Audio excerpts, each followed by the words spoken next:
말레볼제. 이곳은 지옥 가운데 말레볼제라고 불리는 곳이네. 제리온의 등에서 우리가 내려선 곳은 사방이 온통 쇠빛 바위로 둘러싸여 있었고 주위를 에워싼 절벽도 바위와 같은 빛깔이었다. 말레볼제라고요? 그렇다네. 말레는 사악함을, 볼제는 구덩이를 뜻하지. 즉 이곳은 사악한 구덩이로 여기에서는 수많은 종류의 죄인들이 벌을 받고 있다네. 그곳은 한복판에 꽤 크고 깊은 웅덩이가 있어 땅의 모양이 넓은 사발처럼 둥그렇게 펼쳐져 있었다. 그 밑바닥은 10개의 구렁으로 갈라져 있었고 그것은 마치 성을 지키기 위해 성벽 바깥에 도랑을 파서 물을 겹겹으로 고이게 한 듯한 형태였다. 그리고 암벽 아래서부터 바위로 된 다리 몇 개가 언덕과 도랑의 물을 가로질러 웅덩이까지 통해 있었고 여러 개의 다리는 여기에서 하나로 모여 구덩이 안으로 굽어들었다. 베르길리우스는 말없이 왼편으로 향했으며 나도 그 뒤를 따라 걷기 시작했다. 오른편의 첫 번째 구덩이에는 끔찍한 고통과 저주, 그리고 가책의 형벌을 가하는 자와 받는 자들로 가득 차 있었다. 그 죄인들은 모두 벌거벗은 채 두 편으로 나뉘어서 한편은 한 복판에서부터 우리를 향해 오고 다른 한편은 우리와 같은 방향으로 재빨리 걷고 있었다.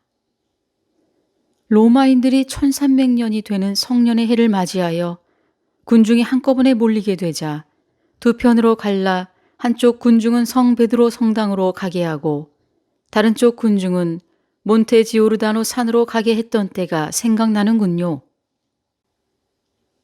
여기저기 시커먼 바위 위에서 머리에 뿔이 난 마귀들이 큼직한 채찍을 들고 죄인들의 뒤에서 사정없이 내리쳤다. 처음 채찍을 한 대 맞은 죄인들은 그 고통에 화들짝 놀라 어찌할 바를 모른 채 이리저리 뛰어다녔다. 두 번, 세 번 계속해서 맞다가는 살점이 찢기고 뼈마저 산산이 부서지리라는 나의 생각이 전혀 무리인 것만은 아닌 듯했다. 그들을 바라보며 앞으로 나아가는 도중 낯익은 자가 눈에 띄었고 나는 깜짝 놀라 외쳤다. 분명 전에 본 적이 있는 사람인데? 내가 가던 길을 멈추고 그를 자세히 바라보고 있자 인자한 베르길리우스는 멈춰 서서 내가 그 죄인 곁으로 다가가는 것을 허락해 주었다. 마귀에게 매를 맞아 만신창이가 된 그 망령은 머리를 숙여 얼굴을 가리며 자신의 정체를 숨기려 하였다. 그러나 아무리 그래 보아야 내 머릿속에서 그의 선명한 인상을 지울 수는 없었다. 당신이 아무리 자신을 감추려 해도 처참한 몰골 뒤에 감추어진 당신의 진짜 얼굴을 나는 알고 있소. 당신은 분명 베네디코 카치아 네미코요. 그렇지 않소? 그는 아무 말 없이 고개를 숙이고 있었다. 나는 그와 대화를 나누기 위해 목소리를 조금 누그러뜨리고 동정하는 투로 말했다. 공포 때문에 온몸이 흙빛으로 변하고 채찍에 맞은 자리는 허옇게 뼈가 드러나 있구려. 무슨 죄를 지었기에 이곳까지 오게 되었는지 당신의 사연을 얘기해 줄 수 있겠소? 그제야 베네디코 카치아네미코는 고개를 들고 슬픈 표정을 지으며 말하였다. 말하고 싶지는 않지만 당신이 친절한 목소리로 물으니 부끄러움을 무릅쓰고 얘기하겠소. 그의 목소리가 계속 불안정하게 떨리고 있었으므로 나는 말을 듣기 위해서 그 망령 곁으로 한 걸음 더 가까이 다가서야만 했다. 정말 창피한 이야기요. 한 번은 오피초 2세 후작이 나의 누이 기솔라 벨라의 몸을 탐내기에 누이를 꿰어서 후작의 뜻을 이루게 해주었소. 그 대가로 나는 막대한 돈을 얻게 되었지. 설마 도대체 어떻게 돈을 받고 자신의 누이를 팔아먹는단 말이오? 나는 입을 딱 벌리며 도저히 믿기지 않는 그 사실에 고개를 내저었다. 부끄럽게도 그것은 사실이요. 당신이 정 내 말을 못 믿겠거든. 이곳에 있는 아무나 붙들고 물어보시오. 여기에서 죗값을 치르며 울부짖고 있는 볼로냐인은 나뿐만이 아니라오. 여긴 볼로냐인들로 가득 차 있는데 볼로냐를 흐르고 있는 사베나 강과 레노강 사이 지역도 이곳만큼 많지는 않을 것이오. 우리 볼로냐인들 사이에서는 그 같은 매매 행위가 공공연한 비밀로 취급되어 왔소. 인간의 탐욕스러운 마음을 머릿속에 떠올려 보면 그런 일쯤은 아무렇지도 않게 저지르는 사람들을 이해할 수 있을 거요. 이렇게 말하고 있는 그를 향해 채찍을 휘두르며 마귀가 바짝 다가왔다. 시끄럽다. 형제를 팔아먹는 뚜쟁이 놈아. 여기에는 내 놈이 팔만한 계집이라고는 아무도 없으니 어서 썩 꺼져라. 내 놈이 한때 겔프당의 당수였다고 거만을 떠는 거냐? 아니면 내 아버지 알베르토 카치아네미 코를 믿고 그런 거냐? 너는 숙부까지도 살해한 흉악한 죄인임을 스스로 깨달아야 한다. 화가 나에게까지 미칠 것이 두려워 나는 얼른 베르길리우스가 있는 곳으로 되돌아갔다. 거기서부터 한참을 걸어가자 돌다리 하나가 높이 걸려있는 언덕이 보였다. 우리는 어렵지 않게 돌다리 위에 올라가서 다시 걸으며 이 지옥에서 벗어나 오른쪽 험하게 솟은 바위를 등졌다. 길 아래쪽 첫 번째 구덩이에는 매맞는 자들이 지나가는 널찍한 터가 보였는데 그 구덩이 위쪽 돌다리 위에 올라섰을 때 베르길리우스가 입을 열었다. 잠깐 걸음을 멈추고 차라리 태어나지 않았더라면 더 좋았을 저 영혼들의 얼굴을 자세히 보게. 저들이 우리와 같은 방향으로 걷고 있었기 때문에 아직 저들의 얼굴을 보지 못했을 테니. 다리 위에서 내려다 보니 반대쪽에서 우리가 있는 쪽을 향해 죽은 자의 무리들이 도망쳐 오고 있었다. 그리고 그 뒤로는 마귀의 무리들이 사정없이 채찍을 휘두르며 뒤쫓아왔다. 베르길리우스는 그 행렬을 살펴보더니 내가 묻기도 전에 자세하게 설명해 주었다. 이쪽으로 오고 있는 영혼들 중에서 저기 체격이 장대한 녀석을 보게. 그자의 이름은 이아손이라고 하는데 고통을 당하면서도 눈물 한 방울 흘리지 않고 이 지옥에서까지 왕자다운 풍모를 잃지 않고 있다네. 그렇듯 체면과 위엄을 지킬 줄 아는 왕자가 어떻게 이 지옥으로 왔을까요? 이아손은 황금 양피를 구하기 위해 코르키스로 원정한 영웅들의 지휘자였네. 그들은 아르고선을 타고 코르키스로 가던 도중 여인들만 사는 렘노스 섬에 도착했지. 그 섬의 여인들은 남자들에 대한 대단한 적개심을 품고 있었는데 이아손은 교묘한 말로 힙시필레 왕녀를 꿰어 무사할 수가 있었다네. 그러나 그녀가 임신한 사실을 알고는 그녀를 버려두고 다시 코르키스 섬을 향해 떠나버렸지. 아, 그래서 지옥으로 오게 된 거로군요. 물론 그런 이유도 있지만 그는 후에 또 다른 죄를 지었다네. 코르키스 섬에 도착한 이아손은 그 나라의 공주인 메데아의 도움으로 무사히 황금 양피를 손에 넣었지. 그리고 메데아와 함께 귀국하여 결혼하였다네.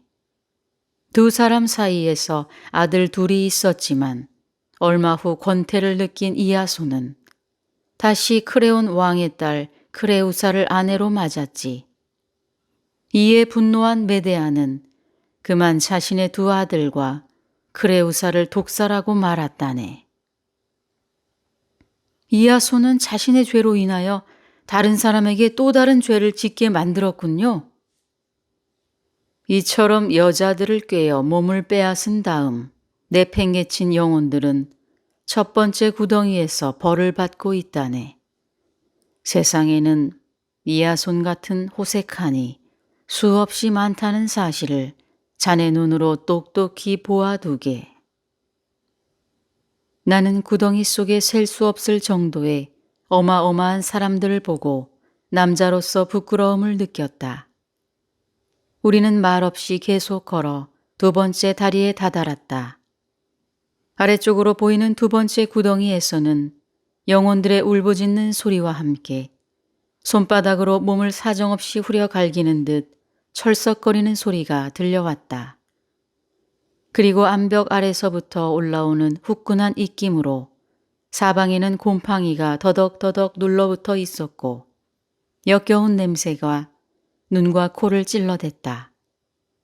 그 구덩이가 어찌나 깊던지 다리 꼭대기로 오르지 않고서는 도저히 밑바닥을 들여다볼 수가 없었다.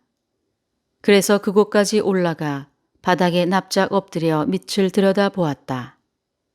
그곳에는 인간의 뒷간에서 흘러나온 듯한 똥물만이 가득 고여 있었다. 망령들이 울부짖는 소리를 분명히 들었는데 이곳에는 온통 똥물뿐이니. 내가 고개를 갸웃거리자 베르길리우스가 설명해 주었다. 자세히 보게. 그러면 똥물 속에 잠겼다가 떠오르기를 수없이 반복하는 망령들의 머리가 보일 걸세. 나는 베르길리우스의 말대로 구덩이 속을 뚫어지게 바라보았으나 사람은커녕 허옇게 들끓는 구더기 때만 가득하였다.